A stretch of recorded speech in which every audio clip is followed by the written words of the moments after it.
Hello welcome to Krishna's taste and tips. ഇന്ന് നമ്മൾ ഉണ്ടാക്കുന്നത് നമ്മുടെ കുഞ്ഞു മക്കൾക്കൊക്കെ വളരെയധികം ഇഷ്ടമാവുന്ന പാൽക്കട്ടിയാണ്. അപ്പോൾ വളരെ സിമ്പിളാണ് കേട്ടോ ഉണ്ടാക്കാനായിട്ട്. അപ്പോൾ ആദ്യം തന്നെ നമുക്ക് പാനിലേക്ക് നെയ്യ് ഒഴിച്ച് കൊടുക്കണം. അപ്പോൾ നെയ്യ് നന്നായിട്ടൊന്ന് ചൂടായിട്ട് വരണം. അപ്പോഴാണ് നമ്മൾ മൈദ ചേർക്കുന്നത്. ഇനിയിപ്പോൾ നമുക്ക് ഇതിലേക്ക് മൈദ ഇട്ട് കൊടുക്കാം. പിന്നെ നമ്മൾ ഈ ഒരു പാൽക്കട്ടി ഉണ്ടാക്കുമ്പോൾ നെയ്യ് തന്നെ ഉണ്ടാക്കിയെടുക്കാൻ വേണ്ടി ശ്രമിക്കണം കേട്ടോ. നമ്മൾ ഡാൽഡ ഉപയോഗിച്ചിട്ടോ അതുപോലെ തന്നെ ഓയിൽ ഉപയോഗിച്ചിട്ടൊന്നും ഇത് ഉണ്ടാക്കുമ്പോൾ നമുക്ക് ആ ഒരു ടേസ്റ്റ് കിട്ടത്തില്ല. നമ്മൾ കടയിൽ നിന്നൊക്കെ വാങ്ങിക്കുന്ന ആ പാൽക്കട്ടയുടെ ആ ഒരു ടേസ്റ്റ് ഇല്ലേ, അത് നമുക്ക് കിട്ടൂല. അതുകൊണ്ടാണ് നെയ്യിൽ തന്നെ ഉണ്ടാക്കണം എന്ന് പറയുന്നത്. ഇതിനിടയ്ക്ക് നമുക്കിതിലേക്ക് കുറച്ച് നെയ്യ് ആഡ് ചെയ്യാം. എന്നിട്ട് ഈ മൈദയുടെ കളറ് ലൈറ്റ് യെല്ലോ കളർ ആവുന്നത് വരെ നമുക്കിതുപോലെ ഒന്ന് ഇളക്കി കൊടുക്കാം. പിന്നെ നമ്മളിത് മീഡിയം ഫ്ലെയിമിൽ ഇട്ടിട്ട് വേണം ചെയ്തെടുക്കാനായിട്ട്. ഇതിപ്പോൾ കണ്ടില്ലേ, മൈദയുടെ വൈറ്റ് കളർ പോയിട്ട് ലൈറ്റ് യെല്ലോ കളറായി വന്നിട്ടുണ്ട്. ഈ സമയത്ത് നമ്മളിത് പ്രസ് ചെയ്യുമ്പോൾ കുറച്ച് തിക്കായിട്ട് കാണുന്നുണ്ട്. ഇനിയിപ്പോൾ നമുക്ക് ഫ്ലെയിം ഓഫ് ചെയ്തിട്ട് ഇതൊന്ന് തണിയാനായിട്ട് വെക്കാം. ഇനിയിപ്പോൾ നമുക്ക് ഇതിന് വേണ്ടിയിട്ടുള്ള പഞ്ചസാര റെഡിയാക്കി എടുക്കണം.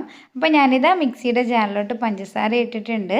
ഇനിയിപ്പോൾ ഇതിലേക്ക് ഏലക്കായും കൂടെ ഇട്ടിട്ട് നമുക്ക് നന്നായിട്ട് തന്നെ ഒന്ന് പൊടിച്ചെടുക്കണം. നല്ല ഫൈനായിട്ട് തന്നെ പൊടിച്ചെടുക്കാം. മൈദ ഇത് നന്നായിട്ട് തന്നെ തണിഞ്ഞു വന്നിട്ടുണ്ട്. ഇനിയിപ്പോൾ നമുക്ക് ഇതൊരു ബൗളിലേക്ക് ഇട്ട് കൊടുക്കാം. പിന്നെ നമ്മളിത് കുഴച്ചെടുക്കുമ്പോൾ മൈദ നന്നായിട്ട് തന്നെ തണിഞ്ഞു വരണം. എന്നിട്ട് വേണം നമ്മൾ ഇതിലേക്ക് പഞ്ചസാര ആഡ് ചെയ്തിട്ട് കുഴച്ചെടുക്കാനായിട്ട്. കാരണം നമ്മളിത് ചൂടോടെ ഇട്ട് കുഴക്കുന്ന സമയത്ത് പഞ്ചസാര മെൽട്ടായിട്ട് വരും. നമ്മളതിങ്ങനെ ഉരുട്ടിയെടുക്കുന്ന സമയത്ത് നമുക്ക് ആ ഒരു ശരിക്കുള്ള കൺസിസ്റ്റൻസി ആയിട്ട് കിട്ടില്ല. അപ്പോൾ ഞാൻ ഇതിലേക്ക് 2-3 പാർട്ടായിട്ട് പഞ്ചസാര ഇട്ടിട്ടാണ് ഇതുപോലെ കുഴച്ചെടുക്കുന്നത്. അപ്പോൾ നമ്മളിത് നന്നായിട്ട് തന്നെ കുഴച്ചെടുക്കാം. കൈ വെച്ചിട്ട് തന്നെ നമുക്ക് നന്നായിട്ട് ഇത് കുഴച്ചെടുക്കാം. അപ്പോൾ നമ്മൾ ഇതുപോലെ ഇത് കുഴച്ചെടുത്തതിന് ശേഷം ഇത് ഉരുള പിടിക്കുന്ന സമയത്ത് നല്ല കട്ടിയായിട്ട് തന്നെ ഇരിക്കണം. അതുപോലെ തന്നെ ഉരുള പിടിച്ചിട്ട് നമ്മൾ ഞെക്കുന്ന സമയത്ത് ഇതുപോലെ പൊട്ടിയിട്ടും വരണം. ഇനിയിപ്പോൾ നമുക്ക് ഇതൊരു പാത്രത്തിലേക്ക് സെറ്റ് ചെയ്യാനായിട്ട് വെക്കാം. അപ്പോൾ അതിന് മുന്നേ പാത്രത്തിൻ്റെ അടിയിലേക്ക് നമുക്ക് നെയ്യ് ഒന്ന് അപ്ലൈ ചെയ്ത് കൊടുക്കാം. അപ്പോൾ നമ്മളിത് ഉണ്ടാക്കിയിട്ട് നമുക്കിതിൽ നിന്ന് പെട്ടെന്ന് വിട്ടുകിട്ടാനായിട്ടാണ് ഇതിലേക്ക് നെയ്യ് അപ്ലൈ ചെയ്ത് കൊടുക്കുന്നത്. ഇനിയിപ്പോൾ നമ്മുടെ മൈദ ഇതിലേക്ക് ഇട്ട് കൊടുക്കാം. എല്ലാം തന്നെ നമുക്ക് ഈ ഒരു പാത്രത്തിലേക്ക് ഇട്ട് കൊടുക്കാം.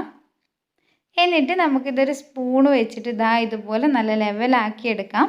എല്ലാ ഭാഗവും ഒരുപോലെ ആവുന്ന രീതിയിൽ നമുക്ക് സ്പൂണ് വെച്ചിട്ട് നന്നായിട്ട് തന്നെ ഒന്ന് ലെവൽ ചെയ്തെടുക്കാം.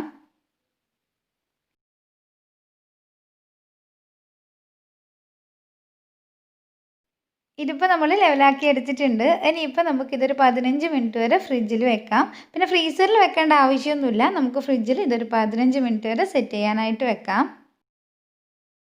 അപ്പോൾ നമ്മുടെ പാൽക്കട്ടി ഇവിടെ റെഡി ആയിട്ടുണ്ട്. അപ്പോൾ വളരെ ശ്രദ്ധിച്ചിട്ട് വേണം നമ്മളിത് കട്ട് ചെയ്യാനായിട്ട്. അപ്പോൾ നമുക്കിതെല്ലാം ഒന്ന് കട്ട് ചെയ്തെടുക്കാം. അപ്പോൾ കണ്ടില്ലേ, നമ്മൾ പ്രസ് ചെയ്ത് കട്ട് ചെയ്യുമ്പോൾ ഇതുപോലെ ക്രാക്ക് വീഴും. അപ്പോൾ പതുക്കെ നമുക്കിതൊന്ന് കട്ട് ചെയ്തെടുക്കാം. പാൽക്കട്ടി റെഡി ആയിട്ടുണ്ട്. എല്ലാവരും ട്രൈ ചെയ്ത് നോക്കുക. നോക്കിയിട്ട് വീഡിയോ ഇഷ്ടപ്പെട്ടിട്ടുണ്ടെങ്കിൽ കമൻറ്റ്സ് അറിയിക്കുക. ഇതുപോലെ നല്ല നല്ല വീഡിയോസൊക്കെ ആയിട്ട് നമുക്ക് നെക്സ്റ്റ് ഡേ കാണാം. അതുവരെ bye from Krishna's taste and tips and thank you for watching.